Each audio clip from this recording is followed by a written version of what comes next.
Durante uma trilha em meio à natureza, um milionário e sua namorada acabam se perdendo sem sinal e sem direção, dando início a uma busca desesperada. Mas o desfecho surpreende a todos. Quem os encontra, por acaso ou destino, é sua ex-esposa, agora grávida, trazendo à tona sentimentos mal resolvidos, silêncios cheios de significado e um reencontro que nenhum dos três jamais esquecerá. Olá, espectador. Obrigado por estar aqui. Deixe um like e nos conte nos comentários o que achou da história e de qual cidade está nos assistindo agora. Vamos continuar com a história. O entardecer de outubro pintava os morros de ouro preto com tons dourados, que se esvaíam lentamente para o violeta. Da varanda de sua suíte presidencial no Hotel Fasano, Ricardo Almeida observava a cidade colonial se estender diante dele como um mapa de oportunidades a conquistar. Aos 45 anos, havia construído um império hoteleiro que abrangia desde as praias de Búzios até as montanhas de Campos do Jordão. Mas naquela tarde, contemplando a paisagem que inspirara tantos artistas, sentia-se estranhamente vazio. Seus dedos tamborilavam contra o vidro da janela com a mesma precisão metódica que utilizava para revisar os relatórios financeiros todas as manhãs. Tudo na vida de Ricardo seguia uma ordem. Café da manhã às 6h30, revisão de números às 7, ligações internacionais às 8. Essa rotina férrea lhe dera controle absoluto sobre cada aspecto de sua vida empresarial. Mas ultimamente esse controle parecia deslizar entre seus dedos como areia fina. E está pronto, meu amor. A voz melodiosa de Valentina Santos o tirou de seus pensamentos. Virou-se para encontrá-la na soleira, sua figura esguia, emoldurada pela luz dourada que filtrava da varanda. Valentina era tudo o que ele acreditava precisar. Bela, bem-sucedida como modelo internacional e suficientemente jovem para não questionar suas decisões. Seus 6 meses de relacionamento tinham sido um turbilhão de festas, viagens espontâneas e fotos em revistas de sociedade. Quase pronto, respondeu Ricardo, ajustando a camisa de linho branco que escolhera cuidadosamente para a ocasião. Hoje era o aniversário de 28 anos de Valentina, e ele planejara tudo em detalhes. Uma caminhada romântica pelas trilhas menos conhecidas da Serra do Cipó, seguida de um jantar privado sob as estrelas com um chefe trazido especialmente do Rio de Janeiro. Enquanto se dirigiam para o helicóptero particular que os levaria ao ponto de início da caminhada, Ricardo não conseguiu evitar que sua mente vagasse para território proibido. 3 meses atrás, seu mundo perfeitamente ordenado implodira, quando Helena, sua esposa de 5 anos, lhe mostrara o teste de gravidez. O terror que sentira naquele momento ainda o despertava algumas noites, encharcado em suor frio. Helena Pereira não era como Valentina. Era uma mulher de fibra, uma arquiteta brilhante, cujas mãos haviam dado forma a vários dos hotéis mais emblemáticos de sua rede. Fora sua sócia nos negócios e na vida durante 5 anos que, até aquele momento, ele considerara perfeitos. Mas a notícia da gravidez despertara algo primitivo e aterrorizante nele. O medo paralisante de se tornar o mesmo pai ausente que marcara sua própria infância. A vista daqui é incrível, comentou Valentina, enquanto o helicóptero sobrevoava os vales verdes salpicados de pequenas vilas. Ricardo concordou, mas sua mente permanecia presa à lembrança dos olhos de Helena quando ele começara a se distanciar. Trabalhando até altas horas, inventando viagens de negócios desnecessárias, qualquer coisa para evitar enfrentar a realidade. Da paternidade iminente, o piloto apontou para a frente. Senhor Almeida, em 5 minutos estaremos no ponto de descida. A trilha que o senhor escolheu é linda, mas recomendo que não se afastem muito do caminho principal. Nesta época do ano, pode ser imprevisível. Ricardo mal ouviu o aviso. estava ocupado demais, mantendo a máscara de homem bem-sucedido e despreocupado que aperfeiçoara ao longo dos anos. Ninguém, nem mesmo Valentina, conhecia o peso da culpa que carregava como uma segunda pele. Abandonara Helena no momento mais vulnerável de sua vida. E agora, enquanto se preparava para celebrar com outra mulher, essa culpa ameaçava sufocá-lo. O helicóptero pousou em uma clareira cercada por pinheiros e araucárias centenárias. O ar da montanha era fresco e puro, carregado do aroma de terra úmida e vegetação. Por um instante, Ricardo sentiu que podia respirar de novo. Talvez essa escapada romântica fosse exatamente o que precisava para esquecer, ao menos temporariamente, o caos emocional que deixara para trás na cidade. A trilha serpenteava entre antigos jequitibás, cujos galhos formavam um dossel natural que filtrava a luz do sol em pequenos destelos dourados.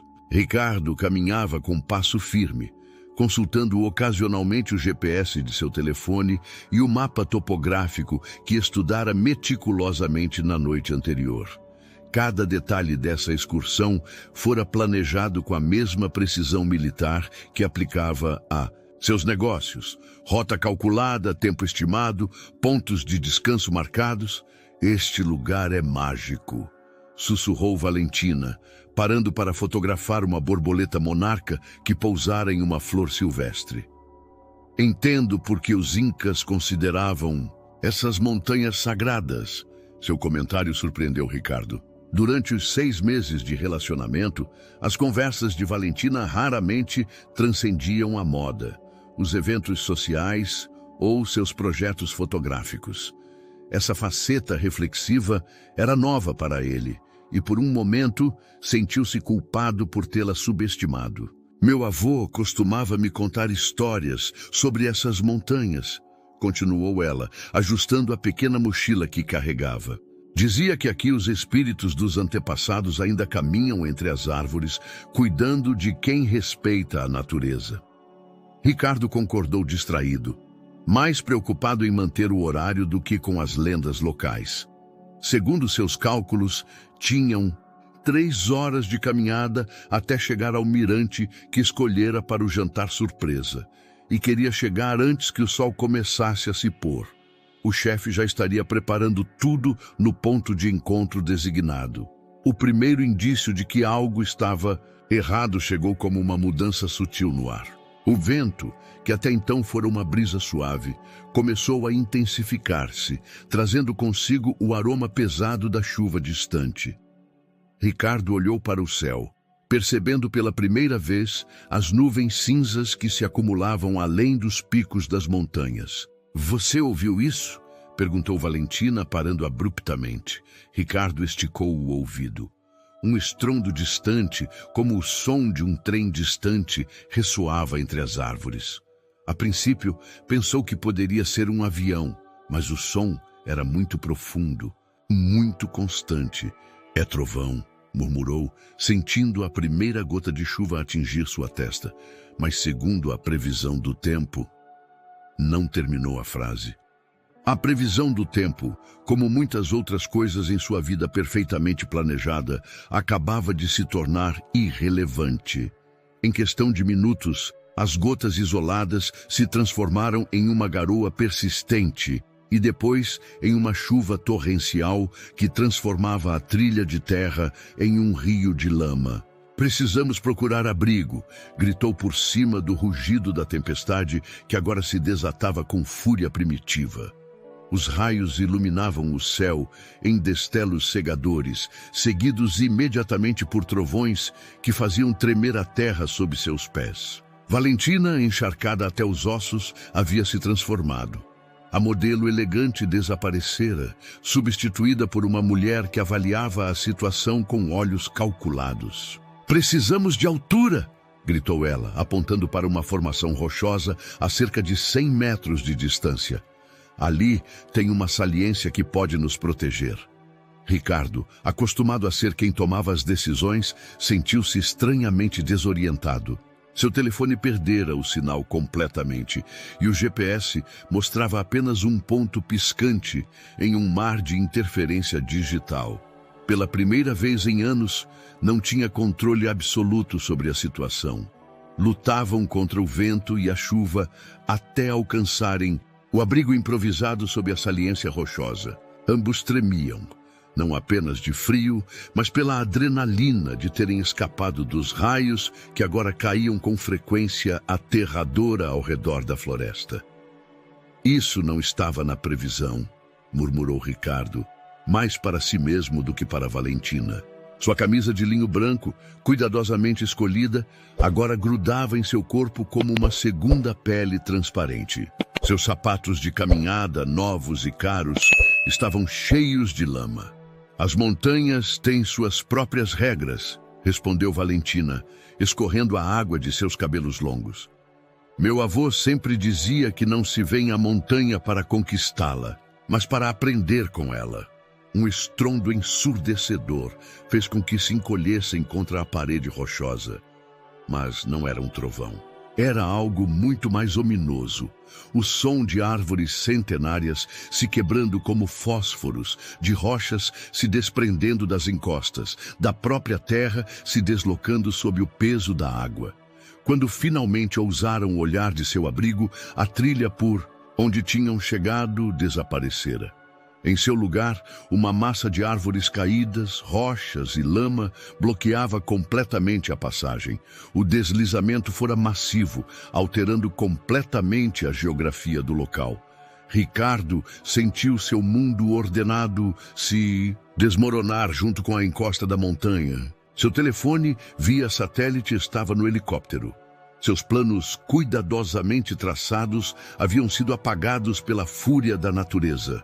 E pela primeira vez em décadas, não tinha a menor ideia do que fazer a seguir. Precisamos encontrar um caminho, disse ele, tentando projetar mais confiança do que sentia.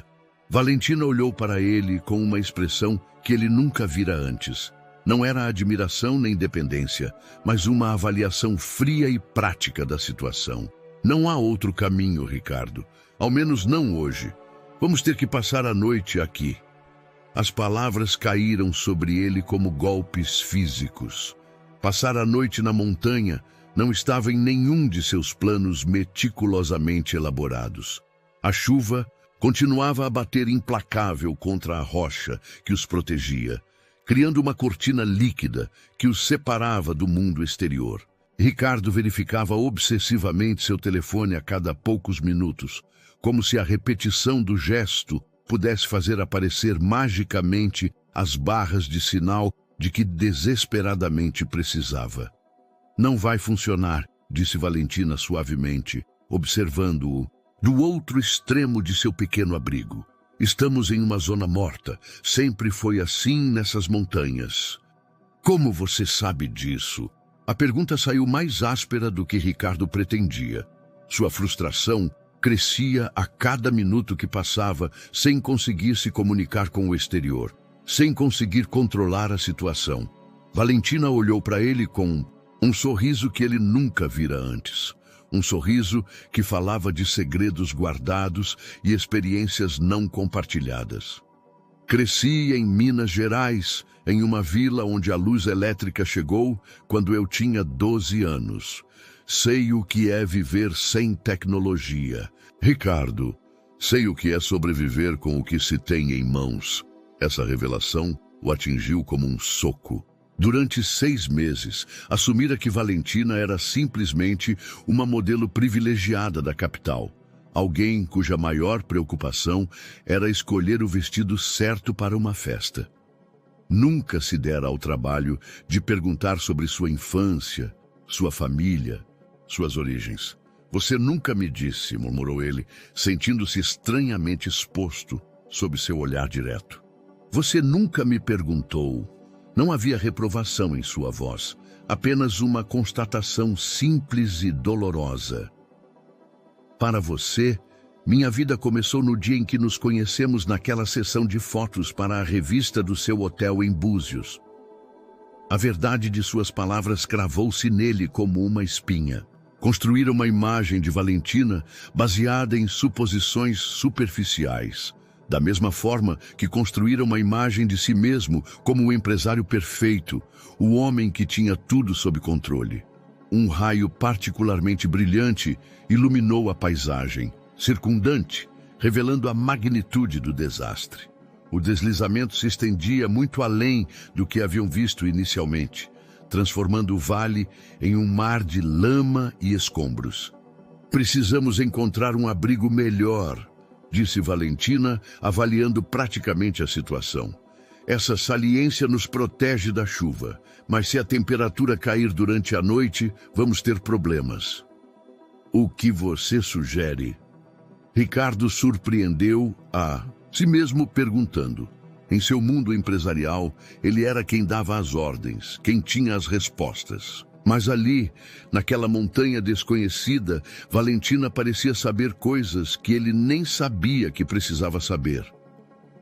Tem uma construção ali, apontou através da cortina de chuva para uma estrutura quase invisível entre as árvores.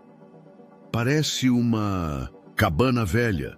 Se conseguirmos chegar até lá sem que um raio caia em cima da gente, poderemos passar a noite relativamente seguros. Ricardo entrecerrou os olhos, tentando distinguir o que ela vira.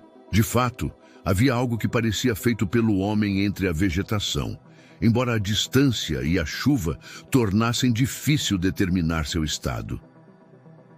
Como você sabe que não está ocupada? Pela forma como as plantas crescem ao redor. Olhe as trepadeiras. Nas paredes, o musgo no teto. Essa cabana está abandonada há anos.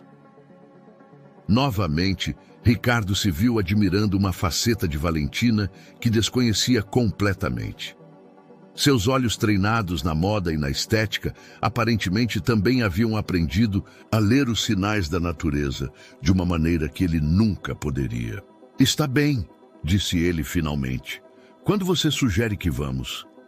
Agora, antes que escureça completamente e antes que a tempestade piore. Valentina já estava ajustando a mochila e se preparando para sair. Vamos ficar encharcados até os ossos, mas é melhor do que ficarmos aqui a noite toda. A corrida até a cabana foi uma experiência surreal. Ricardo, acostumado a se mover em carros com ar-condicionado e aviões particulares, se viu correndo através da vegetação encharcada, desviando de galhos caídos e poças de lama que ameaçavam engolir seus sapatos caros. Valentina movia-se com uma agilidade que o deixou sem fôlego, não apenas fisicamente, mas emocionalmente. Havia algo primitivo e belo na forma como navegava pelo terreno acidentado, como se fosse parte da própria paisagem. Quando finalmente alcançaram a cabana, ambos estavam encharcados e ofegantes, mas vivos. A porta de madeira estava inchada pela umidade, mas Valentina conseguiu abri-la com uma combinação de força e técnica que sugeria experiência prévia com portas temperamentais. O interior era maior do que parecia de fora, com uma lareira de pedra dominando uma parede e janelas pequenas que ofereciam vistas parciais da floresta circundante. Poeira e teias de aranha cobriam a maioria das superfícies, mas a estrutura parecia sólida. Não está ruim, comentou Valentina, avaliando o espaço com olhos experientes. A lareira funciona, tem lenha seca empilhada no canto e as janelas ainda têm vidros. Demos sorte. Ricardo concordou, mas algo na cabana lhe parecia estranhamente familiar. Não conseguia precisar o que era, mas havia algo na disposição dos móveis, na forma das janelas, que despertava ecos distantes em sua memória. Enquanto Valentina começava a organizar praticamente seu refúgio noturno, Ricardo ficou imóvel no centro da sala, tentando decifrar por que aquele lugar abandonado lhe gerava uma sensação tão profunda de déjà-vu. A resposta estava ali, esperando ser descoberta, mas por enquanto permanecia tão esquiva quanto o sinal de seu telefone móvel. A sensação de familiaridade que Ricardo experimentara ao entrar na cabana intensificou-se enquanto explorava o espaço com mais detalhes. Valentina conseguira acender um fogo na lareira com uma habilidade que novamente o surpreendeu, e o brilho alaranjado das chamas dançava sobre os objetos empoeirados, criando sombras que pareciam se mover com vida própria. "Olha isso", disse Valentina do canto mais distante da sala, onde estivera examinando uma estante construída diretamente na parede de madeira. "Tem livros aqui, e não são livros quaisquer." Ricardo aproximou-se, sentindo que cada passo o levava mais fundo em um mistério que não sabia que existia. Os livros que Valentina encontrara não eram as novelas baratas ou guias turísticos que se esperaria encontrar em uma cabana abandonada. Eram tomos pesados sobre arquitetura colonial brasileira, história da arte indígena e volumes técnicos sobre engenharia hoteleira. "Isto é estranho", murmurou Ricardo, pegando um dos livros. Sua mão tremeu levemente quando reconheceu uma assinatura familiar na capa interna. "Propriedade de Augusto Almeida, 1987. O livro caiu de suas mãos como se tivesse tocado um ferro quente. Augusto Almeida fora seu pai, um homem cuja ausência marcara cada aspecto de sua infância. Um homem que supostamente viajava constantemente a trabalho, que desaparecia por semanas inteiras sem explicação e que morrera de um infarto quando Ricardo tinha apenas 20 anos. "Ricardo, você está bem?" A voz de Valentina soava distante, como se chegasse através de um túnel. "Você ficou pálido." "Este lugar..." Sua voz soou rouca, estranha até para ele mesmo. "Este lugar pertencia ao meu pai." Valentina olhou para ele com uma mistura de surpresa e compaixão. "Como é possível? Ele nunca mencionou que tinha uma propriedade aqui?" Ricardo negou com a cabeça, sentindo que o chão familiar de sua vida se desmoronava novamente sob seus pés, assim como a encosta da montanha horas antes. "Meu pai nunca me mencionou muitas coisas." Com mãos trêmulas, começou a explorar mais sistematicamente o conteúdo da cabana. Em uma gaveta da escrivaninha de madeira perto da janela, encontrou contas de serviços públicos em nome de Augusto Almeida, que datavam do início dos anos 90. Em outra gaveta, fotografias em preto e branco da construção de alguns dos primeiros hotéis da rede familiar, tiradas de ângulos que sugeriam que o fotógrafo estivera profundamente envolvido no processo. "Seu pai também era arquiteto", observou Valentina, examinando os desenhos técnicos que encontraram espalhados sobre uma mesa auxiliar. "Esses projetos são incríveis. Olhe como ele integra os elementos tradicionais brasileiros com a funcionalidade moderna." "Eu não sabia que ele havia projetado esses hotéis", admitiu Ricardo. "Sempre pensei que ele havia contratado arquitetos externos para tudo." Na parede oposta à lareira, parcialmente escondido atrás de uma cortina desbotada, encontraram algo que fez Ricardo literalmente cambalear. Um mapa detalhado do Brasil com pequenas bandeiras vermelhas marcando locais específicos. Algumas das bandeiras coincidiam com as localizações dos hotéis da rede familiar, mas outras marcavam lugares onde Ricardo sabia com certeza que nunca tinham tido propriedades. "O que você acha que significam essas outras marcas?" perguntou Valentina, traçando com o dedo uma linha que conectava várias das bandeiras misteriosas. Antes que Ricardo pudesse responder, algo rangeu sob seus pés. Ao olhar para baixo, viu que pisara em uma tábua solta do chão. Quando se abaixou para examiná-la mais de perto, descobriu que a tábua se erguia facilmente, revelando um pequeno espaço de armazenamento oculto. Dentro do esconderijo, envolto em um tecido encerado que o protegera da umidade por anos, encontraram um diário de couro gasto. As iniciais AA estavam gravadas na capa com letra elegante, mas desbotada. Ricardo segurou o diário como se fosse uma bomba que pudesse explodir a qualquer momento. Durante toda a sua vida, construíra uma imagem de seu pai baseada em fragmentos de informação, lembranças de infância distorcidas pelo tempo e pelo ressentimento, e as poucas histórias que sua mãe compartilhara antes de sua própria morte. "Você vai abri-lo?" perguntou Valentina suavemente. "Não sei se quero saber o que diz", admitiu Ricardo. "Meu pai já causou dano suficiente estando ausente. Não tenho certeza se estou pronto para descobrir por quê." Valentina sentou-se ao lado dele no chão de madeira, perto do fogo que crepitava calorosamente. "Talvez as respostas que você encontrar ajudem a entender coisas sobre si mesmo. Às vezes, conhecer a verdade do passado é a única forma de mudar o futuro." Suas palavras ressoaram com um peso que Ricardo não esperara. Pensou em Helena, esperando seu filho na cidade, enquanto ele fugia para as montanhas para evitar enfrentar exatamente o tipo de responsabilidades que seu próprio pai evitara. A semelhança era tão clara e dolorosa que quase o deixou sem fôlego. Com mãos que tremiam levemente, abriu a primeira página do diário.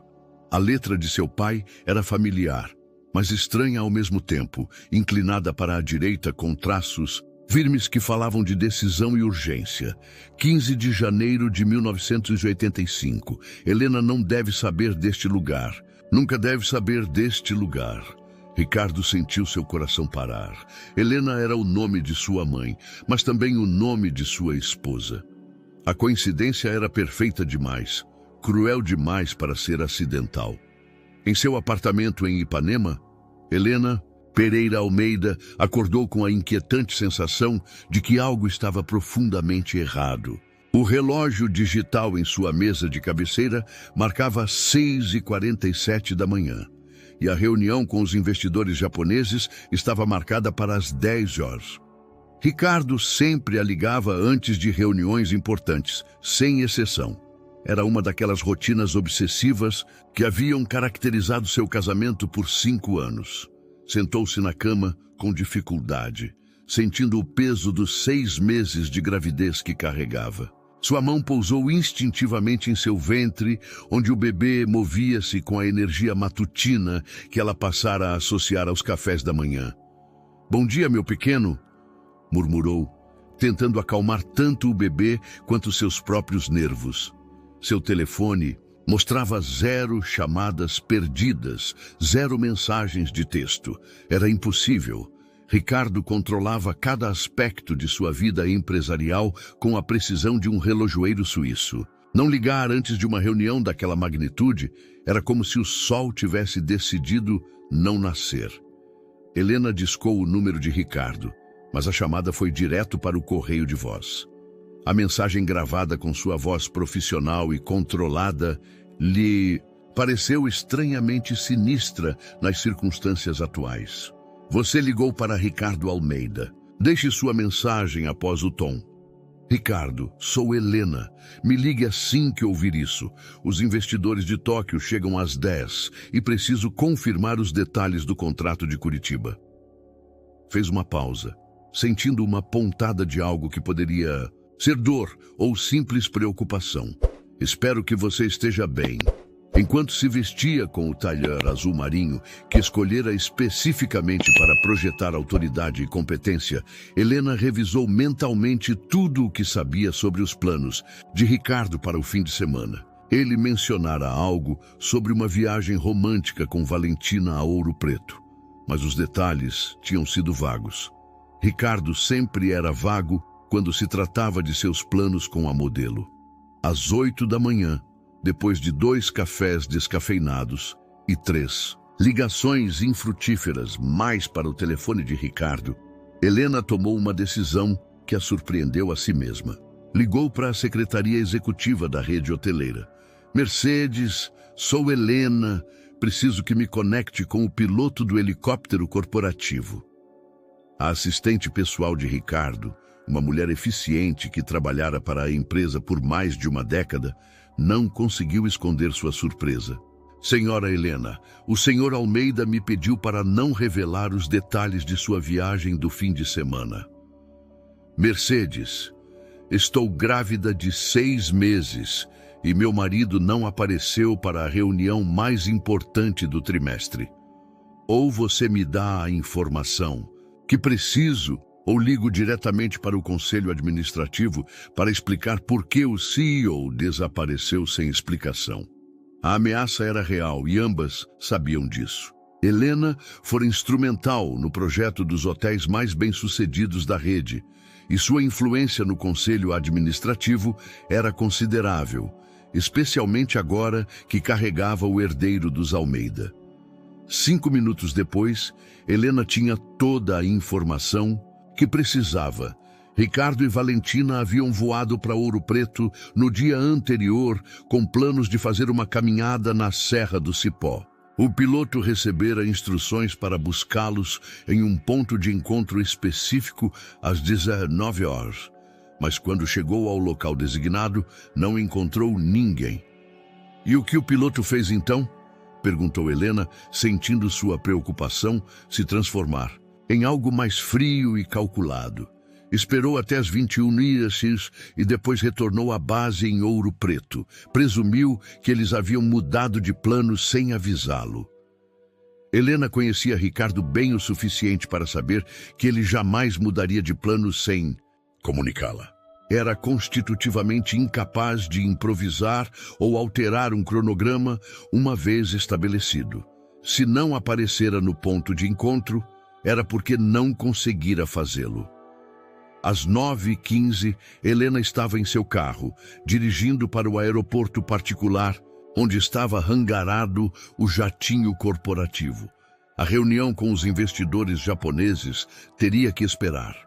Mercedes poderia gerenciar os aspectos básicos e Helena redirecionaria as negociações por videoconferência de Ouro Preto se necessário.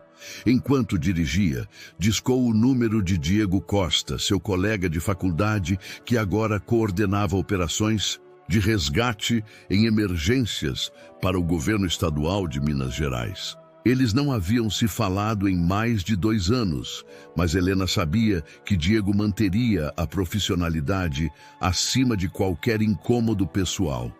Helena não esperava.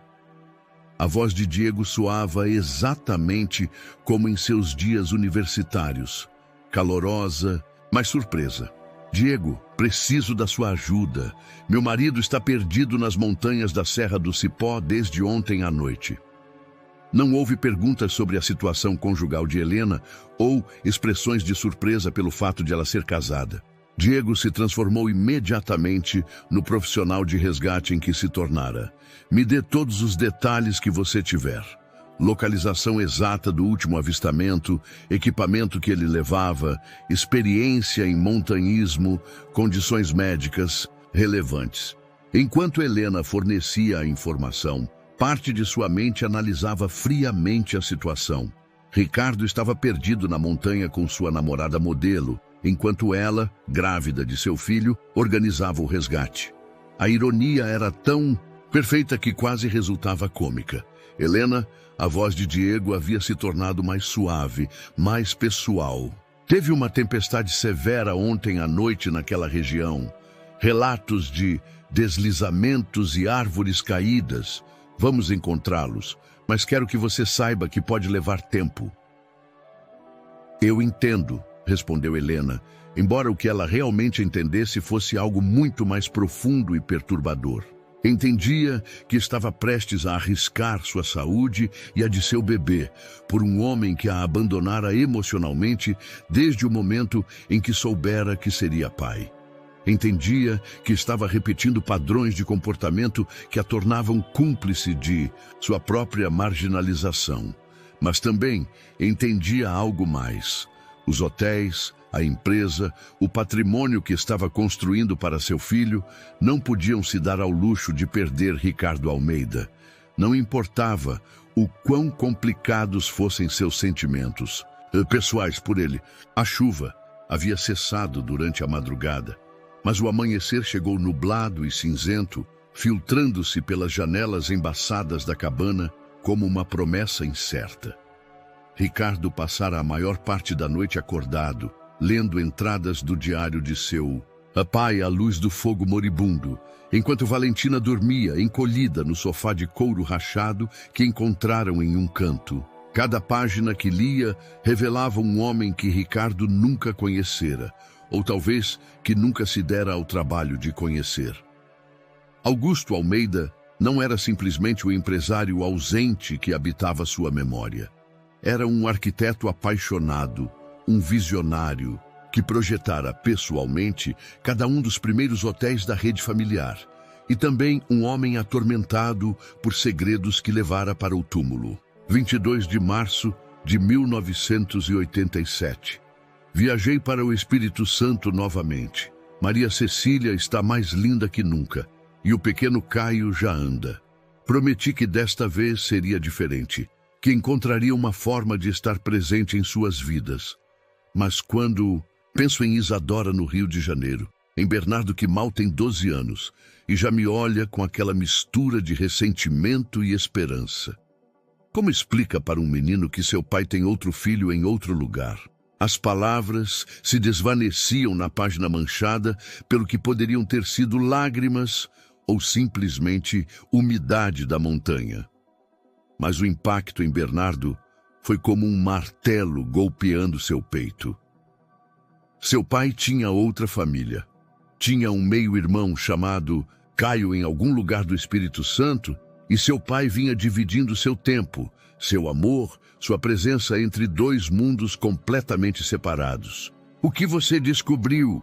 perguntou Gabriela com voz sonolenta, sentando-se no sofá e passando uma mão pelo cabelo despenteado. Bernardo mostrou a entrada do diário, observando os olhos dela se abrirem gradualmente enquanto processava a informação. "Meu pai tinha outra família", disse simplesmente como se pronunciar as palavras em voz alta pudesse torná-las menos devastadoras. "Sua mãe sabia?" "Não sei. Espero que não." Bernardo fechou o diário e esfregou. Os olhos, que ardiam pela falta de sono e pelas lágrimas que se recusava a derramar. Explica tantas coisas. As ausências constantes, as viagens de negócios que duravam semanas, a forma como ele sempre parecia estar fisicamente presente, mas emocionalmente ausente. Gabriela se levantou e foi até a janela, observando a paisagem devastada pela tempestade da noite anterior. Árvores centenárias jazem como gigantes caídos entre poças de lama, e a trilha que haviam tomado no dia anterior havia desaparecido completamente sob toneladas de terra e pedras. "Sabe o que é pior?" continuou Bernardo, falando mais para si mesmo do que para ela. "É que estou fazendo exatamente a mesma coisa. Abandonei Isadora quando mais precisava de mim, assim como meu pai me abandonou." "Não é a mesma coisa", disse Gabriela com firmeza, voltando-se para ele. "Seu pai guardou segredos por anos, construiu mentiras sobre mentiras. Você simplesmente tem medo." "Simplesmente medo?" Bernardo sentiu uma risada amarga brotando de sua garganta. "Gabriela, deixei minha esposa grávida para ir em uma viagem romântica com você. Como isso é diferente?" "Porque você ainda tem tempo para mudar isso." Sua voz tinha uma qualidade que ele não havia escutado antes, uma mistura de firmeza e compaixão que o forçava a olhar para ela de verdade, a vê-la como a mulher complexa que estava se mostrando ser. "Seu pai morreu sem consertar nada. Você ainda está vivo." Antes que Bernardo pudesse responder, o som de helicópteros começou a ecoar ao longe, crescendo gradualmente até se tornar um estrondo que fez as janelas da cabana vibrar. Ambos correram para a porta e saíram para o ar fresco da manhã. 3 helicópteros sobrevoavam a área, claramente envolvidos em uma operação de busca. Um deles, um modelo civil que Bernardo não reconheceu, parecia estar dirigindo as operações, enquanto os outros 2 traziam as cores do Serviço de Resgate Estadual. "Estão nos procurando", murmurou Gabriela, levantando os braços para se tornar visível do ar. Mas como eles souberam onde procurar? Bernardo também agitava os braços, mas sua mente empresarial já estava trabalhando nos detalhes logísticos. Ninguém sabia exatamente onde estaríamos. A resposta chegou quando um dos helicópteros começou a descer para uma clareira relativamente perto da cabana. Mesmo de longe, Bernardo conseguiu distinguir uma figura familiar em um dos assentos do helicóptero. Isadora. Sua esposa grávida havia vindo pessoalmente buscá-lo. A mistura de alívio, culpa e confusão que sentiu ao vê-la foi tão intensa que ele teve que se apoiar no batente da porta da cabana para manter o equilíbrio. Isadora estava ali, arriscando sua saúde e a do bebê para resgatar o homem que a havia abandonado. Essa é sua esposa, disse Gabriela com uma voz estranhamente calma. Sim. Ela está grávida. Sim. E você está aqui comigo. Bernardo a olhou, esperando ver acusação ou dor em seus olhos, mas o que encontrou foi algo mais complexo. Uma compreensão madura que falava de experiências próprias com homens que fugiam de suas responsabilidades. Gabriela, Você não precisa me explicar nada, Bernardo. Eu entendo melhor do que você pensa. Ela já se dirigia para a clareira onde o helicóptero havia pousado. Mas quando chegarmos lá embaixo, você vai ter que decidir que tipo de homem você quer ser, porque seu filho vai crescer conhecendo essa versão de você. E não há segredos que você possa esconder que o protejam dessa verdade. Suas palavras ressoaram em Bernardo com a força de uma revelação religiosa.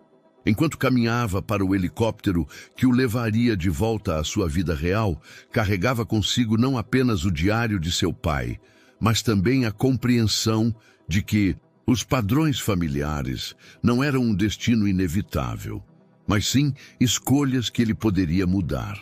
O som dos rotores tornou-se ensurdecedor, mas não tanto quanto as batidas de seu próprio coração quando viu Isadora emergir do helicóptero, com seu ventre proeminente, protegido por suas mãos, caminhando em sua direção com uma expressão que misturava alívio profissional com algo muito mais pessoal e doloroso. O momento em que Isadora e Bernardo se encontraram cara a cara na clareira devastada pela tempestade foi como a colisão silenciosa de dois mundos que haviam estado orbitando ao redor do mesmo centro sem jamais se tocar.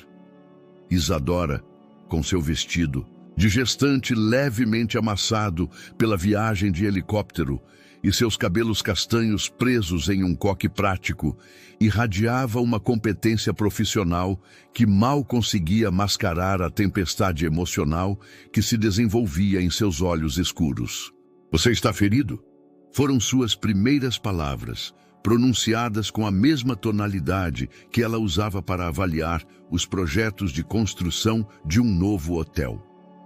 Profissional, eficiente, focada nos fatos imediatos. Não, respondeu Bernardo, sentindo que cada palavra que pronunciava tinha o peso de uma confissão. Estamos bem. Foi então que Isadora viu Gabriela, que havia permanecido alguns passos atrás de Bernardo, como se instintivamente entendesse que aquele momento pertencia aos esposos. O encontro visual entre as duas mulheres foi elétrico, carregado de avaliações mútuas que transcendiam as palavras. Gabriela não era o que Isadora esperava. Ela havia imaginado uma modelo superficial, talvez mais jovem, certamente menos substancial. Mas a mulher que tinha diante de si mostrava sinais evidentes de ter enfrentado a adversidade com competência. Suas roupas caras, mas práticas, a forma como avaliava o terreno com olhos experientes, a postura que falava de alguém acostumada a cuidar de si mesma. Você deve ser Gabriela, disse Isadora, e sua voz não continha a hostilidade que Bernardo temia, mas algo mais complexo, reconhecimento profissional, misturado com curiosidade genuína. E você é Isadora. Gabriela se aproximou um passo e Bernardo notou que não havia desconforto em sua postura, apenas uma avaliação direta e honesta. Obrigada por vir nos buscar, especialmente em sua condição. A menção à gravidez criou um momento de tensão visível, mas Isadora manejou a situação com a mesma graça que utilizava para negociar contratos milionários. As equipes de resgate são treinadas para essas situações. Eu simplesmente coordeno as operações. Isadora está mentindo, pensou Bernardo com uma clareza dolorosa. Ela veio pessoalmente porque não confia que ninguém mais consiga manejar a crise potencial para a empresa. Mas também reconheceu algo mais na determinação de sua esposa em liderar pessoalmente o resgate. O mesmo instinto protetor que ela havia demonstrado durante os 5 anos de seu casamento, não apenas para ele, mas para tudo o que haviam construído juntos. Antônio Soares se aproximou do grupo, seu uniforme de coordenador de resgates lhe emprestando uma autoridade natural que imediatamente mudou a dinâmica do encontro. Era um homem de meia idade, com o tipo de físico que falava de anos de trabalho, em terreno difícil, e quando olhou para Isadora, seus olhos mostraram uma afeição que não havia mostrado para nenhum dos outros presentes. Isadora, precisamos sair daqui em breve, disse Antônio, consultando um dispositivo meteorológico que carregava no pulso. Há outra tempestade se formando e esta clareira ficará intransitável em menos de 2 horas. Todos. Nós podemos viajar em um único helicóptero? Perguntou Isadora, demonstrando novamente sua capacidade de se concentrar nos aspectos práticos, mesmo em meio a uma situação emocionalmente carregada. O helicóptero principal pode levar 4 passageiros, respondeu Antônio. Mas com as condições do clima, é mais seguro fazer 2 viagens. Bernardo viu imediatamente para onde a conversa se dirigia e sentiu um nó se formando em seu estômago. Alguém teria que ficar para trás, esperando pela segunda viagem, e as implicações políticas e emocionais dessa decisão eram monumentais. Eu fico, disse Gabriela antes que ninguém mais pudesse falar. Isadora está grávida, ela deve ser a primeira a sair. A oferta foi feita com uma naturalidade que surpreendeu a todos os presentes, incluindo a própria Gabriela. Não havia dramatismo em sua declaração. Apenas uma avaliação prática da situação que colocava o bem-estar de Isadora e do bebê acima de qualquer consideração pessoal. Não, respondeu Isadora imediatamente. Esta é minha operação e eu determino quem sai primeiro. Bernardo e Gabriela estão perdidos há mais tempo. Eles devem ser evacuados primeiro. Isadora. A voz de Antônio continha uma nota de preocupação profissional. Sua condição, minha condição, não me impede de fazer meu trabalho, interrompeu Isadora com uma firmeza que Bernardo reconheceu de seus melhores dias nas salas de reuniões. Além disso, preciso inspecionar pessoalmente os danos na área. Esta zona tem potencial para desenvolvimento turístico, e precisamos avaliar os riscos antes de tomar decisões de investimento. Bernardo ficou olhando para sua esposa com uma mistura de admiração e horror. Mesmo em meio a uma emergência pessoal, Isadora estava pensando em termos de oportunidades de negócios. Era exatamente o tipo de pensamento estratégico que a havia tornado uma sócia inestimável na empresa, mas também era a mesma mentalidade que havia permitido que seu casamento se tornasse uma sociedade comercial eficiente, mas emocionalmente estéril. A outra opção, disse Gabriela depois de um momento de silêncio tenso. O helicóptero pode levar Isadora e Bernardo primeiro. Antônio e eu podemos esperar pela segunda viagem. A sugestão era lógica de uma perspectiva prática, mas Bernardo entendeu imediatamente as camadas de significado que ela continha. Gabriela estava oferecendo ficar sozinha com Antônio, essencialmente libertando Bernardo de qualquer obrigação imediata para com ela, e permitindo que ele se concentrasse em seu relacionamento com Isadora e o bebê.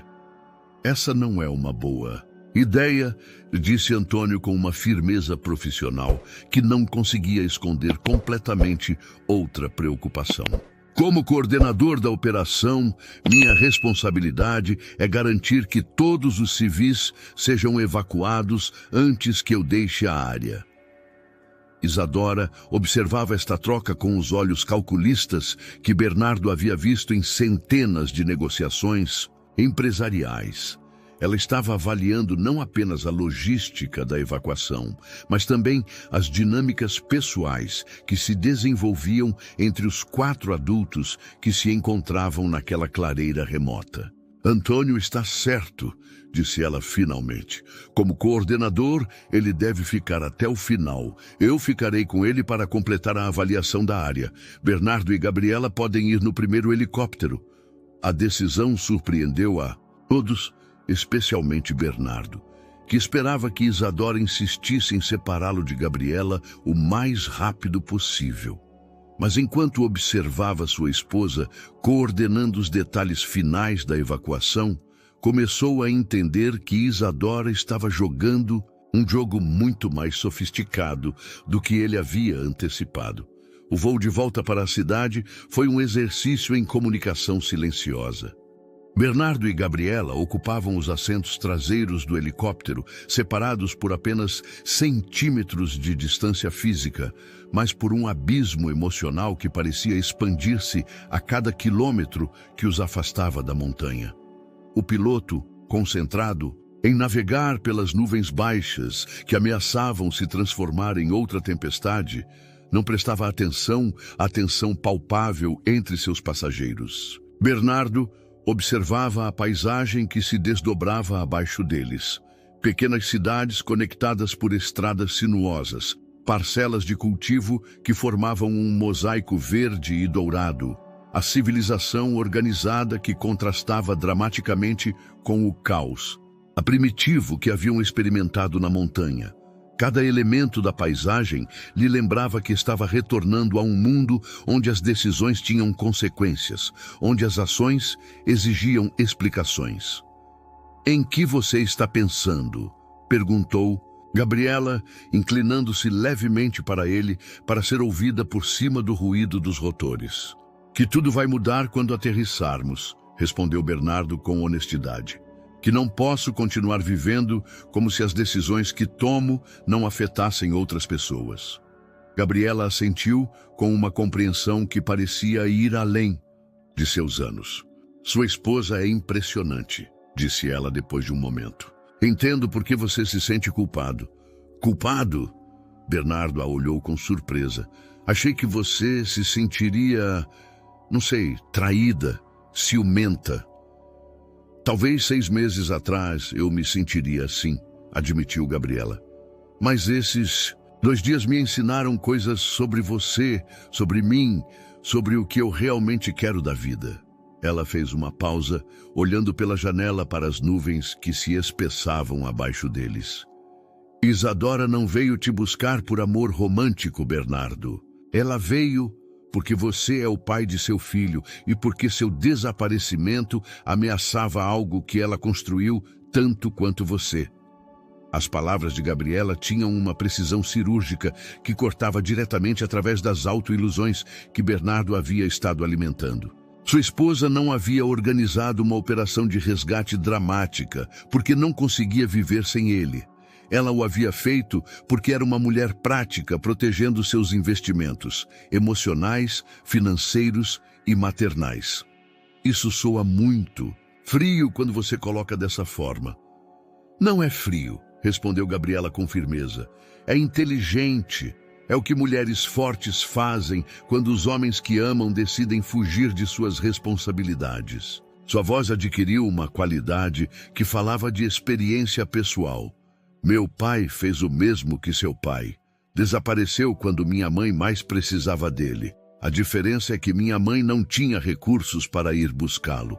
Bernardo se virou completamente para ela, vendo Gabriela de verdade pela primeira vez desde que se conheceram. Durante 6 meses, Ele havia projetado sobre ela suas próprias fantasias sobre o que ela representava: juventude, simplicidade, escape das complexidades de sua vida real. Mas a mulher que tinha diante de si era muito mais complexa e substancial do que ele havia permitido que fosse. Por que você nunca me contou sobre seu pai? Por que você nunca me perguntou? Sua resposta não continha reprovação, apenas uma observação factual que o atingiu como um tapa. Nossos 6 meses juntos foram como viver em uma bolha, Bernardo. Você precisava de um escape de sua vida real, e eu precisava me sentir especial para alguém, mesmo que fosse pelas razões erradas. O helicóptero começou sua descida para o heliponto do hospital privado, onde Isadora havia coordenado que os levassem para um check-up médico de rotina. Através da janela, Bernardo pôde ver a agitação organizada da cidade que os esperava. Ambulâncias, equipes médicas e, quase com certeza, repórteres que haviam captado a história do empresário perdido na montanha. Gabriela, disse Bernardo enquanto o helicóptero tocava o solo. Depois disso, acho que deveríamos... Eu sei, interrompeu ela com um sorriso que continha tristeza, mas também alívio. Eu soube desde o momento em que vi Isadora descendo daquele helicóptero. Não é só que ela está grávida, Bernardo. É que vocês dois construíram algo real juntos, algo que vale a pena salvar. Quando as portas do helicóptero se abriram, foram recebidos por uma equipe médica eficiente que os escoltou imediatamente para salas de exame separadas. Bernardo se submeteu aos procedimentos rotineiros com a mente em piloto automático, respondendo a perguntas sobre sintomas, permitindo que lhe tomassem a pressão arterial, fornecendo amostras para análises que confirmassem o que ele já sabia. Fisicamente, estava perfeitamente bem. Foi enquanto esperava os resultados finais que Laura, a assistente executiva, chegou com um tablet cheio de assuntos urgentes que requeriam sua atenção imediata. A reunião com os investidores japoneses havia sido remarcada, mas havia outras crises menores que haviam surgido em sua ausência. Um problema com as licenças de construção em Fortaleza, uma ação trabalhista em Florianópolis, a renúncia inesperada do gerente-geral do hotel de Porto Alegre. Senhor Almeida, disse Laura com a eficiência que havia aperfeiçoado durante uma década de trabalho. Precisamos tomar essas decisões antes do final do dia para evitar problemas maiores. Bernardo olhou para o tablet, vendo os números, os contratos, os problemas que haviam constituído a totalidade de sua existência até 48 horas atrás. Tudo parecia estranhamente abstrato, como se pertencesse à vida de outra pessoa. Laura, disse ele finalmente, marque uma reunião com o Conselho de Administração para amanhã pela manhã. Há mudanças que preciso fazer na estrutura operacional da empresa. Que tipo de mudanças, senhor? Bernardo pensou no diário de seu pai, que havia deixado cuidadosamente embalado em sua maleta. Pensou em Isadora, que naquele momento estava em algum lugar da Serra do Mar, arriscando sua gravidez para proteger os interesses empresariais. Pensou em Gabriela, que havia demonstrado mais integridade em 2 dias de crise do que muitas pessoas demonstravam em toda uma vida. O tipo de mudanças que meu pai nunca teve coragem de fazer, respondeu. 5 semanas após o resgate na montanha, Isadora acordou com uma sensação estranha no centro do peito. Não era dor exatamente, mas sim uma pressão sutil que lhe lembrava a ansiedade, mas localizada em um lugar errado. Ela se sentou lentamente na cama, como havia aprendido a fazer para evitar as náuseas matutinas que ainda a visitavam ocasionalmente às 28 semanas de gravidez. A casa se sentia diferente desde que Bernardo havia retornado, não exatamente reconciliada, mas também não hostil. Era como se os 3 dias na montanha tivessem criado uma zona neutra, onde ambos podiam coexistir enquanto trabalhavam para resolver o que viria depois. Bernardo havia cumprido sua promessa de fazer mudanças na empresa.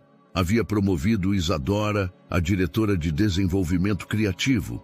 Havia estabelecido um fundo fiduciário para o bebê e havia começado a delegar responsabilidades operacionais para poder estar mais presente em casa. Mas naquela manhã, enquanto se preparava para a consulta de rotina com o obstetra, Isadora não conseguia se livrar da sensação de que algo estava fundamentalmente errado. A pressão em seu peito havia se intensificado e quando se olhou no espelho do banheiro, notou que seu rosto tinha uma palidez que não havia visto antes. "Você está bem?" perguntou Bernardo da porta do banheiro. Nas 5 semanas que se passaram desde o resgate, ele havia desenvolvido o hábito de monitorar cada aspecto do bem-estar de Isadora com a mesma intensidade que havia aplicado anteriormente aos relatórios financeiros. "Só cansada", respondeu. Isadora, aplicando corretivo embaixo dos olhos para disfarçar as olheiras que haviam se tornado mais proeminentes nos últimos dias. Esta fase da gravidez é conhecida por ser exaustiva. Bernardo não parecia convencido, mas havia aprendido a não pressioná-la quando Isadora insistia que estava bem. Em vez disso, a acompanhou até o carro e dirigiu até a clínica com o cuidado exagerado de alguém que transporta cristal fino. A consulta começou como qualquer outra. Peso, pressão arterial, medição do crescimento do bebê.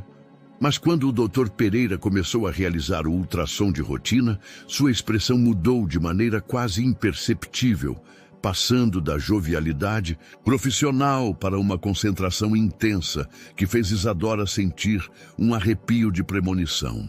"O que está acontecendo?" perguntou Isadora, tentando interpretar as imagens em preto e branco que se moviam na tela.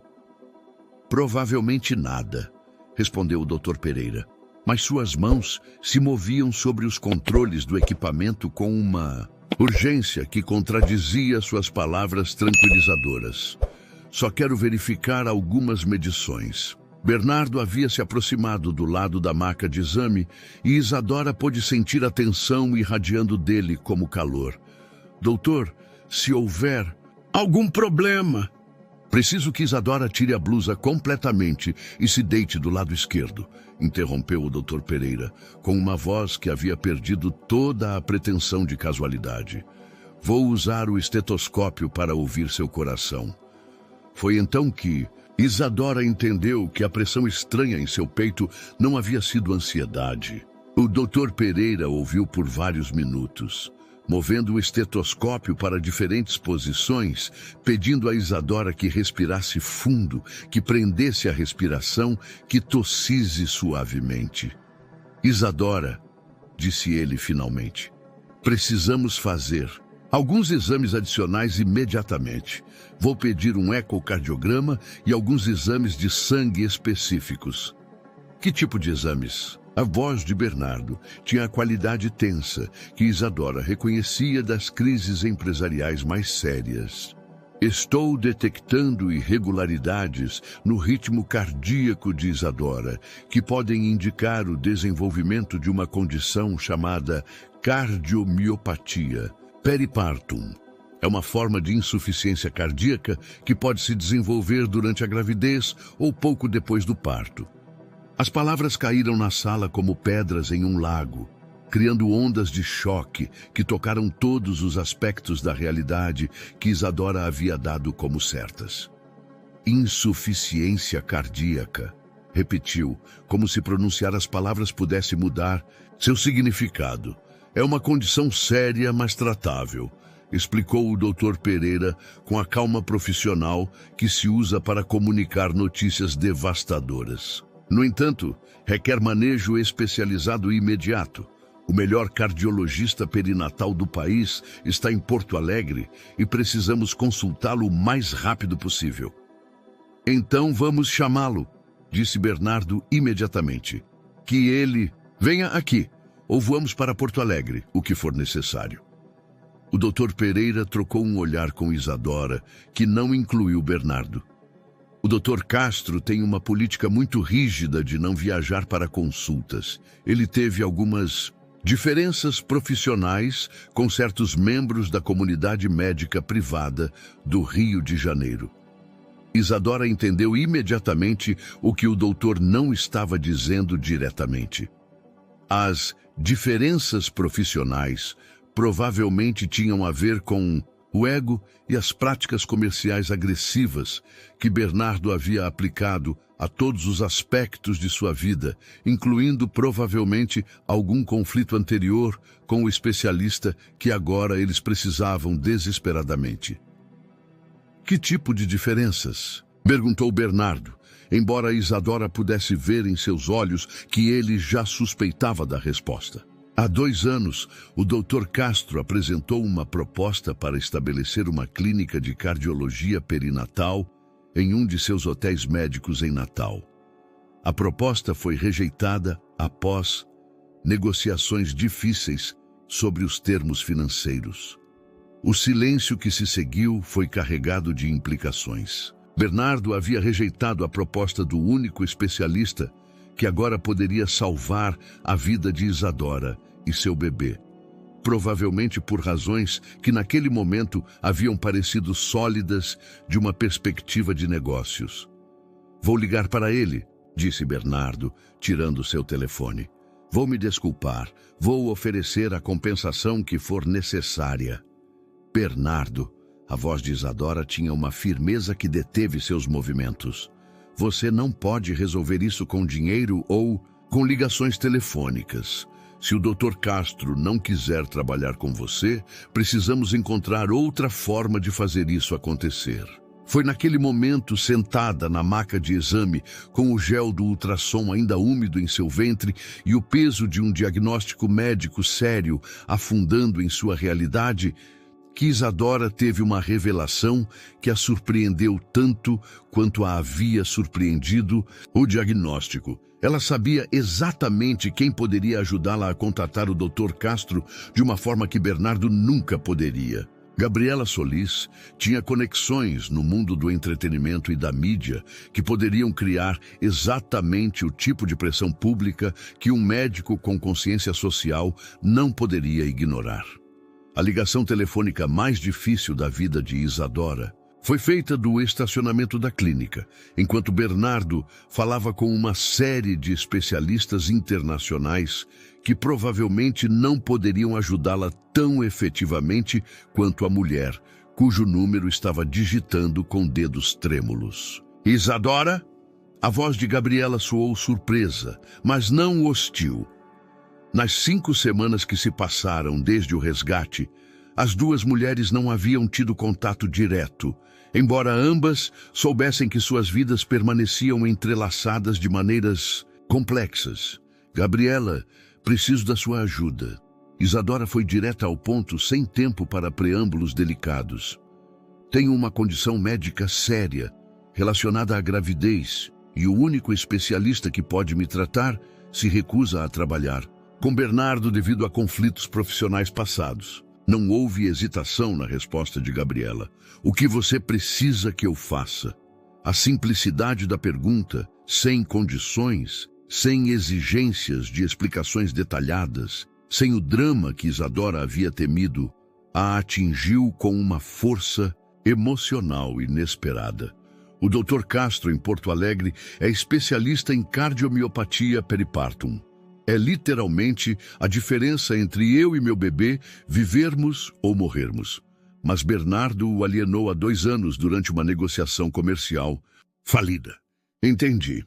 A voz de Gabriela havia adquirido a qualidade focada que Isadora havia observado durante a crise na montanha. O que você sabe sobre o Dr. Castro pessoal e profissionalmente? Isadora havia passado as últimas 2 horas pesquisando obsessivamente tudo o que pôde encontrar sobre o médico. Ele é reconhecido internacionalmente, publica extensivamente sobre medicina acessível em comunidades rurais e acabou de estabelecer uma fundação para fornecer cuidados cardíacos gratuitos a mulheres grávidas de baixa renda. Perfeito. Isadora pôde ouvir Gabriela digitando em segundo plano. Você tem proibição específica de contatar meios de comunicação sobre sua condição médica? A pergunta a surpreendeu. Não, por quê? Porque vou fazer com que seja impossível para o Dr. Castro ignorar seu caso sem parecer exatamente o tipo de médico elitista que seu trabalho demonstra que ele não é. 4 horas depois, Isadora estava observando da sala de sua casa uma campanha midiática que se desenvolvia com a precisão de uma operação militar. Gabriela havia mobilizado sua rede de contatos no entretenimento, nas redes sociais e no jornalismo para criar uma narrativa que era simultaneamente verdadeira e estrategicamente irresistível. A história não mencionava Caio pelo nome, mas apresentava a Helena como uma arquiteta brilhante e grávida, que havia dedicado sua carreira a projetar espaços de cura acessíveis e que agora precisava desesperadamente de atenção médica especializada que seu próprio trabalho havia ajudado a tornar disponível para outros. As redes sociais se encheram de depoimentos de pessoas que haviam sido beneficiadas pelos projetos arquitetônicos de Helena, de médicos que endossavam a urgência de sua situação e de ativistas da saúde materna que contextualizaram o caso dentro da inequidade no acesso a cuidados especializados. Ela é brilhante, murmurou Caio do sofá, onde havia estado observando o desenvolvimento da campanha em seu laptop. Não me menciona nem um pouco, mas faz o Dr. Santos parecer um hipócrita se ele se recusar a ajudar. Valéria entende as dinâmicas de poder melhor do que qualquer um de nós lhe deu crédito, respondeu Helena, sentindo uma mistura complexa de admiração e culpa. Ela está arriscando sua própria reputação profissional para me ajudar. A resposta do Dr. Santos chegou naquela mesma noite na forma de uma ligação direta para Helena.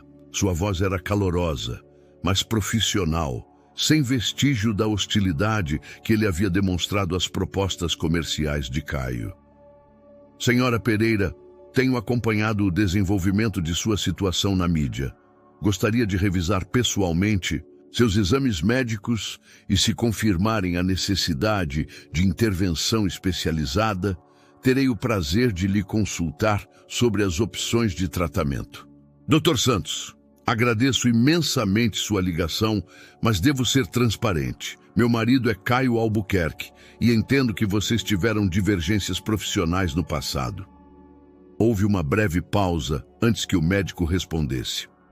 Senhora Pereira, as diferenças comerciais nunca podem interferir nas necessidades médicas de um paciente. Se eu soubesse que a senhora era a arquiteta por trás dos projetos mais inovadores em hospitais públicos do país, teria insistido em trabalhar com a senhora independentemente das objeções de seu marido aos meus termos. Helena sentiu uma risada involuntária escapando de sua garganta. O Dr. Santos não havia se recusado a trabalhar com Caio porque não gostava do dinheiro ou da medicina privada.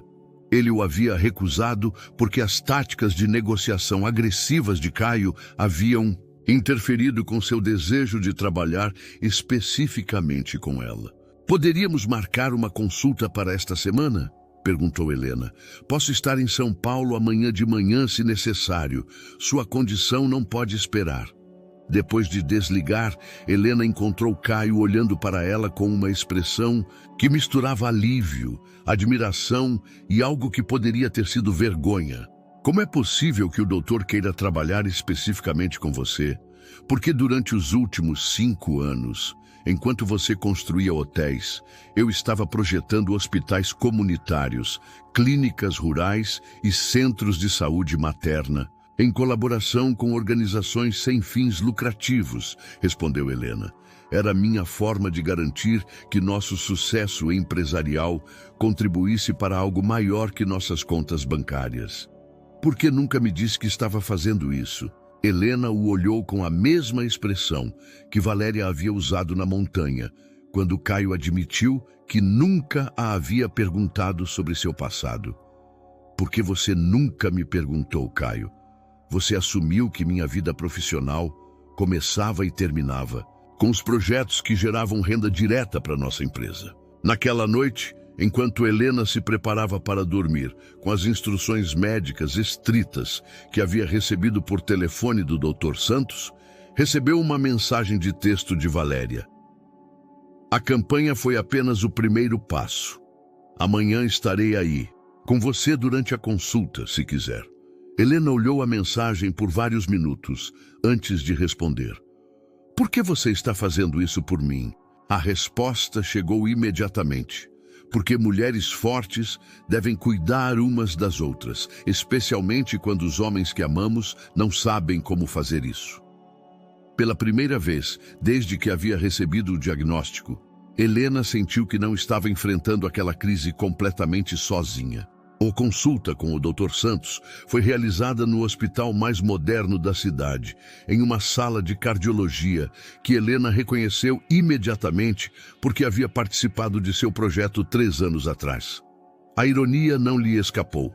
Ela estava sendo tratada em um espaço que havia ajudado a criar, por um médico que a respeitava por um trabalho que seu próprio marido desconhecia. Valéria chegou exatamente na hora, vestida com elegância sóbria, que falava de respeito pela gravidade da situação. Não havia vestígio da modelo glamourosa que frequentava os eventos sociais. Em seu lugar, Helena viu uma mulher que havia desenvolvido a capacidade de adaptar sua presença às necessidades do momento. Como você se sente? Perguntou Valéria, sentando-se ao lado de Helena na sala de espera.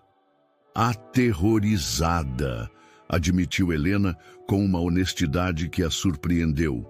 A si mesma, não apenas pelo diagnóstico, mas por tudo que está vindo à tona. Meu casamento, a empresa, as coisas que Caio e eu nunca nos dissemos. Os segredos têm uma maneira de se revelarem durante as crises, observou Valéria com uma sabedoria que parecia vir de experiência pessoal. Talvez isso seja algo bom. Quando o Dr. Santos as recebeu em seu consultório, Helena se viu diante de um homem de meia idade cuja reputação de brilho médico era evidente na forma como ele explicava conceitos complexos com clareza e compaixão. Mas o que mais a impressionou foi seu reconhecimento imediato de seu trabalho. Senhora Pereira, antes de falar de sua condição, devo dizer que o projeto que a senhora fez para a ala de maternidade do Hospital Regional de Minas Gerais tem sido estudado por arquitetos médicos em todo o mundo. A forma como a senhora integrou os espaços familiares com as unidades de cuidados intensivos neonatais mudou a maneira como pensamos sobre a cura holística. Helena sentiu um calor no peito que não tinha nada a ver com sua condição cardíaca. Durante anos, ela havia trabalhado nesses projetos como uma forma de dar propósito ao seu sucesso financeiro, mas nunca havia recebido reconhecimento direto da comunidade médica que os utilizava. Obrigada, Dr. Santos. Esse trabalho tem sido muito importante para mim. O que torna sua situação atual particularmente infeliz, continuou o médico, examinando os resultados de seus exames na tela de seu computador. Porque precisamos que a senhora fique em repouso absoluto durante o resto de sua gravidez, o que significa que não poderá continuar com os projetos ativos pelos próximos 3 meses. O diagnóstico completo era tão sério quanto Helena havia temido. Cardiomiopatia periparto em estágio inicial, que exigia medicamentos especializados, monitoramento constante e a possibilidade real de que ela precisasse dar à luz prematuramente se sua condição piorasse. Quais são os riscos reais? Perguntou Valéria, fazendo a pergunta que Helena não tivera coragem de formular. Com tratamento adequado e repouso estrito, há 80% de probabilidade de que tanto Helena quanto o bebê saiam disso sem complicações permanentes, respondeu o Dr. Santos. Sem tratamento, ou se Helena não seguir as restrições médicas, os riscos se tornam significativamente maiores. O que significa repouso estrito exatamente? Helena já suspeitava que a resposta não ia agradá-la. A senhora não pode trabalhar, não pode dirigir, não pode subir escadas desnecessariamente e precisa de ajuda para as atividades domésticas básicas. Essencialmente, sua única responsabilidade nos próximos meses é manter seu bebê e a si mesma saudáveis. Para uma mulher que havia construído sua identidade em torno da competência profissional e da independência pessoal, a prescrição médica soou como uma sentença de prisão. Helena sentiu que sua carreira, sua autonomia e seu sentido de propósito se desvaneciam simultaneamente. Eu posso ajudar com isso, disse Valéria de forma tão natural que tanto Helena quanto o Dr. Santos a olharam com surpresa. Valéria, você não pode reorganizar sua vida para cuidar de mim, protestou Helena. Você tem sua própria carreira, seus próprios projetos. Na verdade, estou em uma transição profissional neste momento, respondeu Valéria com um sorriso que sugeria que ela estava esperando a oportunidade de explicar algo importante. Tenho considerado expandir meu trabalho além do modelo para o desenvolvimento de conteúdo relacionado a bem-estar e maternidade. Cuidar de você me daria uma perspectiva valiosa para esse trabalho e também me permitiria ajudar de uma maneira prática. Helena a olhou com descrença. Você está sugerindo que se mude para minha casa para cuidar de mim durante minha gravidez? Estou sugerindo que duas mulheres que têm estado compartilhando, de diferentes maneiras, a mesma vida por 6 meses, poderiam se beneficiar de se conhecerem realmente. E também, acrescentou com uma honestidade que fez Helena sentir uma pontada de respeito, estou sugerindo que Caio vai precisar de ajuda para entender como cuidar de uma mulher grávida com uma condição médica séria. Depois da consulta, enquanto caminhavam lentamente para o carro, Helena já havia começado a se ajustar às limitações de movimento que dominariam os próximos meses. Valéria fez uma observação que mudou completamente a perspectiva de Helena sobre sua situação. Sabe o que é irônico? Caio passou 6 meses comigo tentando escapar das responsabilidades da paternidade. Mas agora ele vai ter que aprender a ser responsável não só pelo bebê, mas também por você. A vida tem uma maneira peculiar de nos forçar a enfrentar exatamente as coisas que tentamos evitar. Naquela noite, quando Helena explicou a Caio as restrições médicas e a oferta de Valéria de ajudar durante sua convalescença, sua reação foi exatamente o que ela havia esperado. Confusão, desconforto e uma resistência instintiva a uma situação que ele não conseguia controlar. Não entendo por que Valéria quereria fazer isso, disse Caio, andando de um lado para o outro em seu quarto como um animal enjaulado. É desconfortável, é estranho e não é justo para ela. Ou é desconfortável para você porque significa que você não pode compartimentar as diferentes partes de sua vida como tem feito por anos? Helena o desafiou com uma franqueza que a condição médica parecia ter libertado nela. Valéria está oferecendo ajuda genuína em um momento em que preciso desesperadamente. Se você não consegue lidar com as duas mulheres em sua vida, desenvolvendo uma relação independente de você, esse é o seu problema, não o nosso. Caio parou no meio de sua caminhada nervosa. As duas mulheres em minha vida? Valéria vai fazer parte de nossas vidas para sempre, Caio, goste ou não. Quando nosso filho crescer e perguntar sobre esse período, ela vai fazer parte da história. Podemos fazer com que seja uma história sobre ressentimento e segredos, como a história de seu pai. Ou podemos fazer com que seja uma história sobre pessoas imperfeitas que encontraram uma maneira de cuidar umas das outras quando mais precisavam. 2 semanas depois que Valéria se mudou temporariamente para o apartamento de Helena e Caio, a dinâmica da casa havia evoluído para algo que nenhum dos 3 havia antecipado. Helena, confinada principalmente ao seu quarto e à sala principal pelas restrições médicas, havia se tornado o centro gravitacional em torno do qual orbitavam as atividades domésticas mais inusitadas de São Paulo. Valéria havia transformado a cozinha em um laboratório de nutrição perinatal, preparando refeições especificamente projetadas para apoiar a saúde cardíaca durante a gravidez. Caio, por sua vez, havia desenvolvido o hábito de trabalhar em casa 3 dias por semana, uma concessão à realidade que ele não havia feito nenhuma vez durante seus 5 anos de casamento. O espinafre tem que ser cozido no vapor exatamente 3 minutos, estava explicando Valéria enquanto preparava o almoço. Mais tempo e ele perde o ácido fólico que o bebê precisa, menos tempo e ele mantém muito ácido oxálico que pode interferir na absorção de cálcio.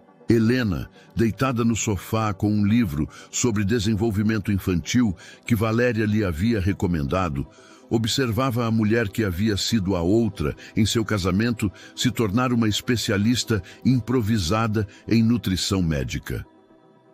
Onde você aprendeu tudo isso? Internet, principalmente, admitiu Valéria com um sorriso. Mas também liguei para minha prima Socorro, que é nutricionista em Belo Horizonte.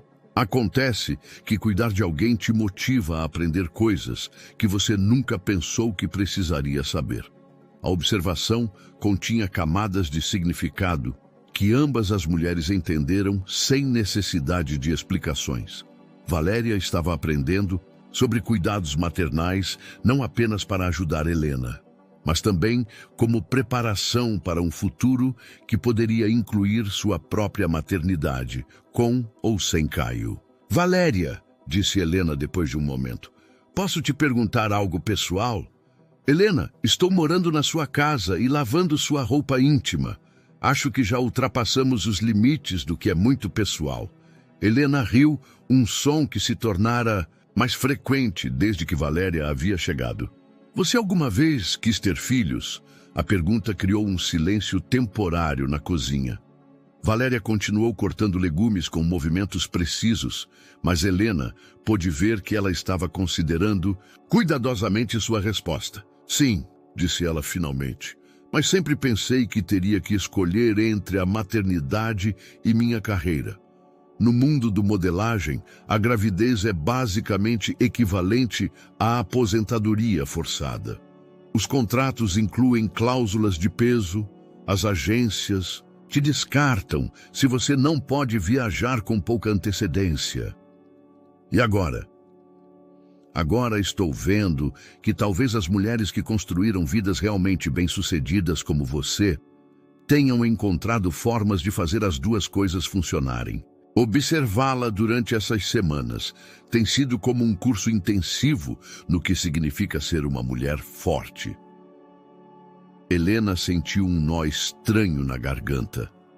Durante anos, ela havia sentido que estava improvisando constantemente, tentando equilibrar demandas profissionais e pessoais, sem um modelo claro de como tudo era suposto funcionar. Ouvir que Valéria a via como um exemplo de força era simultaneamente gratificante e assustador. Helena, tem algo que você precisa saber, continuou Valéria, e a mudança em seu tom fez Helena prestar atenção completa. Caio e eu nunca... Quer dizer, nosso relacionamento nunca foi tão sério quanto você provavelmente imaginou. Helena a olhou com surpresa. O que você quer dizer? Quero dizer que Caio estava comigo, porque eu representava tudo o que você não era, sem compromissos, sem responsabilidades, sem expectativas de futuro. E eu estava com ele porque ele representava segurança financeira e status social. Nenhum de nós estava realmente apaixonado. A revelação foi menos chocante do que Helena esperava, possivelmente porque ela havia passado tempo suficiente observando as interações entre Caio e Valéria para suspeitar que sua conexão era mais superficial do que ela havia temido inicialmente. Por que você está me dizendo isso agora? porque tenho morado na sua casa por 2 semanas, vendo Caio tentar desesperadamente aprender a ser o homem que você precisa que ele seja, e acho que vocês merecem saber a verdade sobre o que realmente estavam competindo para ganhar ou perder. Naquele momento, Caio entrou na cozinha com o telefone colado ao ouvido, terminando uma ligação de negócios com a eficiência profissional que Helena conhecia tão bem. Mas algo em sua postura havia mudado nas últimas semanas. Ele se movia mais lentamente pela casa, como se estivesse consciente do espaço que ocupava de uma maneira que nunca havia sido antes. "Como você se sente?", perguntou ele a Helena, realizando o check-in de rotina que havia desenvolvido sempre que chegava em casa. "Bem, o bebê tem estado muito ativo hoje." Caio se aproximou do sofá e colocou sua mão sobre a barriga de Helena, um gesto que havia se tornado natural durante as semanas de convivência forçada. Helena sentiu o bebê se mover em direção à pressão de sua mão, como se já reconhecesse o toque de seu pai. "Léo ligou esta manhã", disse Caio depois de um momento. "Queria saber como você estava." Helena notou que Valéria havia parado de cortar legumes e estava prestando atenção à conversa. "Léo, o coordenador de resgates de Florianópolis. Aparentemente, ele tem acompanhado sua situação através das notícias. Ele ofereceu vir visitá-la se você precisar de algo." Havia algo na forma como Caio mencionou a ligação de Léo que sugeria que não havia sido uma conversa completamente confortável para ele. Helena suspeitou que Léo havia expressado interesse pessoal além do profissional, e que Caio estava começando a entender que sua esposa era uma mulher que outros homens achavam atraente e interessante por razões que não tinham nada a ver com seu dinheiro. "Isso é muito atencioso da parte dele", respondeu Helena cuidadosamente. "Sim", disse Caio, e então, depois de uma pausa significativa, acrescentou: "Acho que você deveria ligar para ele. Se quiser, é claro." A sugestão surpreendeu tanto Helena quanto Valéria.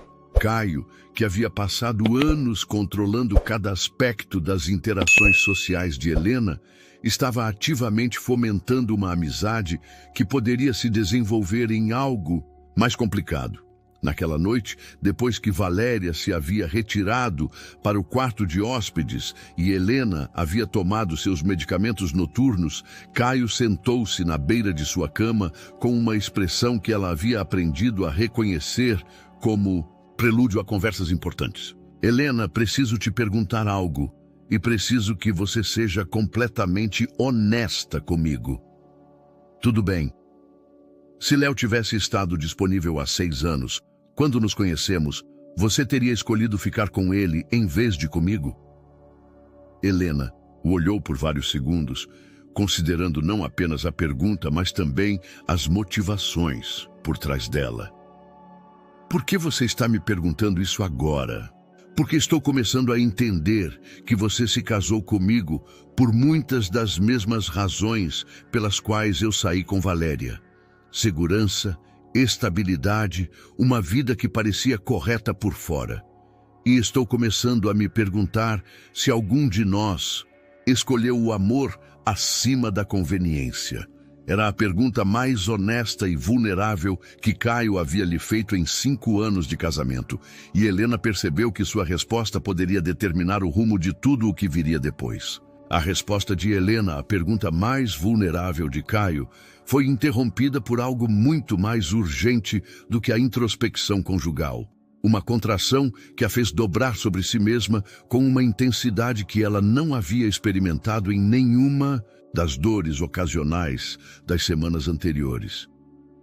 "Caio", murmurou ela, com uma mão pressionada contra sua barriga e a outra agarrando os lençóis. "Algo está errado."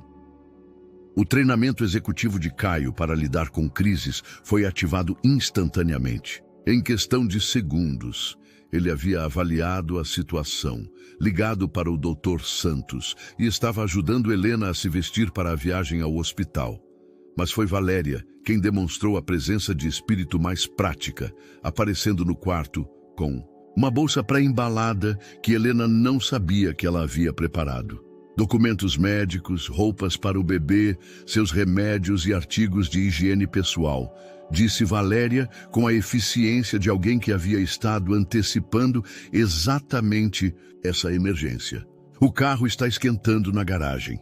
Durante a viagem ao hospital, Helena experimentou mais 3 contrações, cada uma mais intensa que a anterior. Eram 32 semanas de gravidez, 6 semanas antes da data prevista, e todos entenderam sem necessidade de verbalizar que estavam em uma corrida contra o tempo.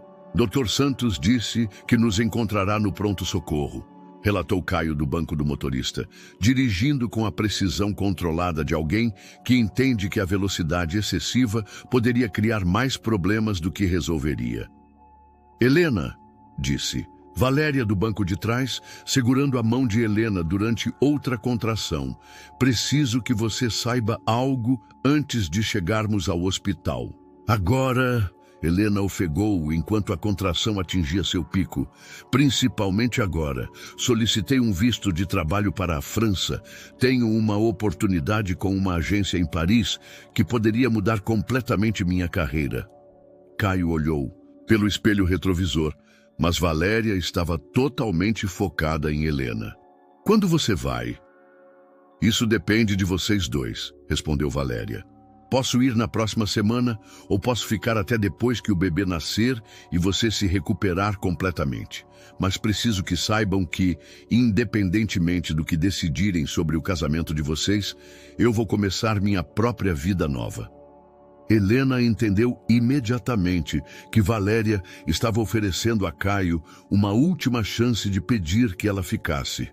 E, simultaneamente, estava liberando Helena de qualquer culpa sobre o rompimento de seu relacionamento. Era um gesto de maturidade emocional que falava de alguém que havia crescido consideravelmente durante as semanas de convivência forçada. Valéria, disse Helena entre respirações controladas, Paris vai ser incrível para você. Helena? A voz de Caio do banco da frente continha uma pergunta não formulada. Caio, Valéria merece uma vida que não esteja definida pelos nossos problemas conjugais, respondeu Helena com uma clareza que a surpreendeu a si mesma. E nós precisamos descobrir quem somos como família sem que mais ninguém tenha que carregar o peso de nossas decisões passadas. Chegaram ao hospital em meio a outra contração que foi tão intensa que Helena gritou involuntariamente. A equipe médica que os esperava moveu-se com eficiência profissional, transferindo Helena para uma maca e a levando diretamente para a sala de parto de emergência. É trabalho de parto prematuro, confirmou o Dr. Santos depois de um exame rápido, mas exaustivo.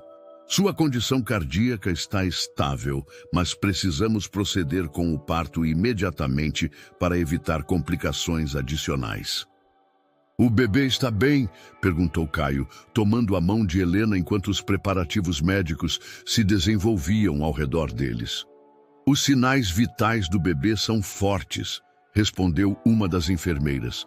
32 semanas é prematuro, mas, com cuidados neonatais apropriados, as perspectivas são muito boas. Durante as 4 horas seguintes, Helena experimentou uma intensidade física e emocional que redefiniu sua compreensão do que significava a vulnerabilidade humana. Caio permaneceu ao seu lado durante todo o processo, segurando sua mão, oferecendo água com gelo e demonstrando uma presença emocional que havia estado ausente na maior parte de seu casamento.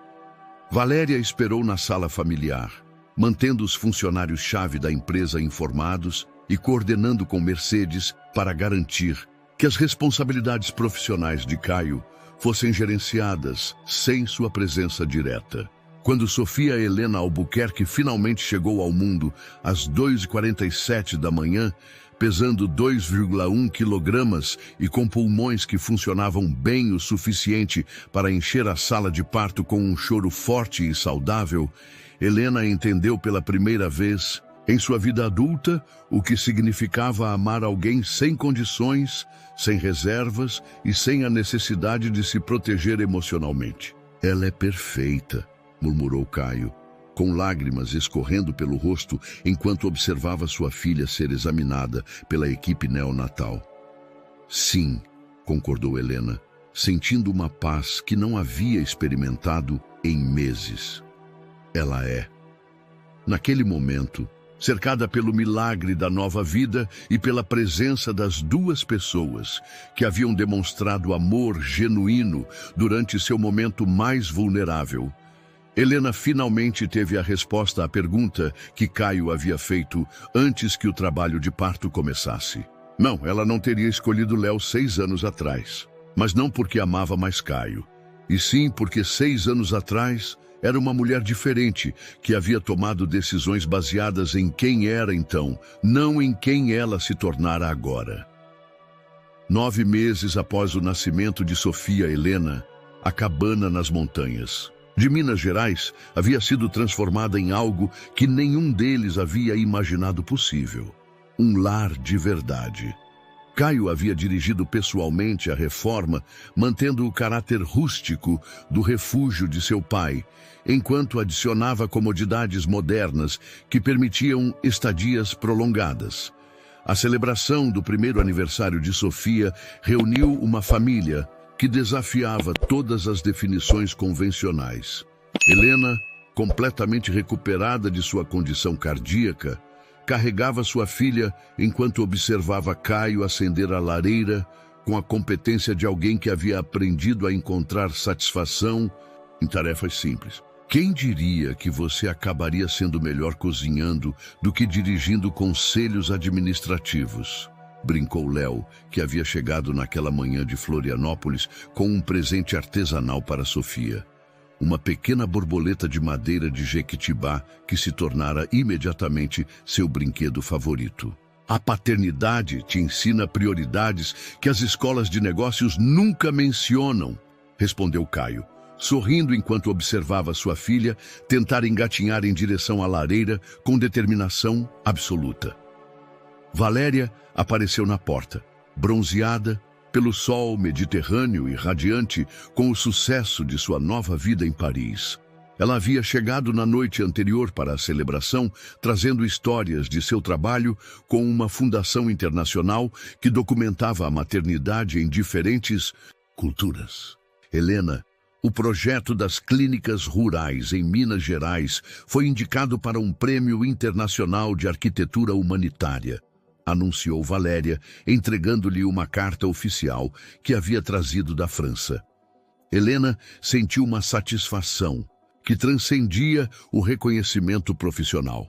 Durante o ano passado, ela havia redesenhado sua carreira para se concentrar exclusivamente em projetos de impacto social, utilizando os lucros dos hotéis de Caio para financiar infraestrutura médica em comunidades que nunca tinham tido acesso a cuidados especializados. E seu namorado francês? Perguntou Helena, notando o anel discreto no dedo de Valéria. Antoine é fotógrafo documental, explicou Valéria com um sorriso genuíno. Nos conhecemos trabalhando em um projeto sobre mães solteiras em Marsella. Ele é diferente de tudo que conheci antes. Caio serviu café para todos, um ritual que ele havia aperfeiçoado durante seus fins de semana na cabana. Sabe o que encontrei ontem na última gaveta da escrivaninha do meu pai? Ele tirou um envelope amarelado endereçado a ele com uma letra familiar. Uma carta que ele escreveu antes de morrer. Aparentemente, ele sabia que eu eventualmente encontraria este lugar. Helena leu a carta em voz alta. Caio, se você está lendo isso, significa que você descobriu meus segredos. Espero que eles te ajudem a evitar meus erros. A família não é perfeita, mas pode ser honesta. O amor não é controle, mas sim a vontade de crescer junto aos outros. Seu irmão Alexandre mora em Pernambuco. Procure por ele. Você vai procurá-lo? Perguntou Léo. Já procurei, respondeu Caio, observando Sofia, que havia conseguido ficar de pé, agarrando-se ao sofá. Acontece que meu meio-irmão é arquiteto, como Helena. Eles estão colaborando em um projeto de habitação sustentável.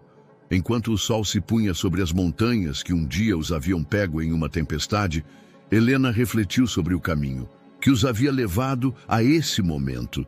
Eles não haviam encontrado a família perfeita que os filmes prometem, mas haviam construído algo mais valioso, uma rede de pessoas que cuidavam umas das outras sem condições. Sofia deu seus primeiros passos cambaleantes em direção à lareira, e todos se apressaram para protegê-la, rindo enquanto formavam um círculo de braços abertos ao redor da menina que havia ensinado a 5 adultos imperfeitos que o amor verdadeiro não é encontrar a pessoa certa, mas sim se tornar as pessoas que merecem ser amadas.